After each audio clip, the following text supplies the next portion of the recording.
Hello, Mr. Beard here with your speech recap for Monday, February 4th. Today, your bell ringer is to list your topic for your demonstration speeches. By now, you should have a pretty good idea of what you're going to do. If you don't by now, before you leave, then you need to have that down on your bell ringer sheet. Tell me what you are going to be teaching us, what you're going to be demonstrating. The next thing we looked at was a couple sample visual aids. Now, keep in mind, for this speech, you're going to be demonstrating while you go. I'm going to be controlling your visual aid. So you're going to want to have something simple and basic. You're not going to want to have a lot of talking points on the PowerPoint. For this visual aid, there's nothing flashy about it. It is very simple, very basic, but it gets the job done. This particular student chose how to teach us how to tie a tie.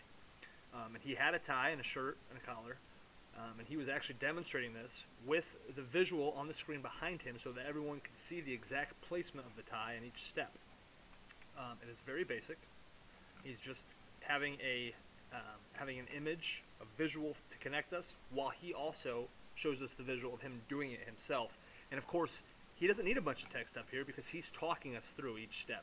He is the guide, not the PowerPoint. The PowerPoint is just there as a backup visual to really bring home what he's doing. Again, nothing fancy, basic, totally acceptable use of a PowerPoint. We will also walk through what not to do in a PowerPoint, some things you don't want to do, and we looked at some really bad slides and talked through why they're really bad slides. I've also got explanations on the slide itself, so I'm not going to walk you through all of these on here, but you can kind of see some of these, too much text, background is way too loud, colors are way too close together, it gives you a headache just looking at it. Too busy of a slide, too much going on, things like that. You want to typically keep your slides simple. You want 1 to 2 images to really pop out at your audience. Keep it simple.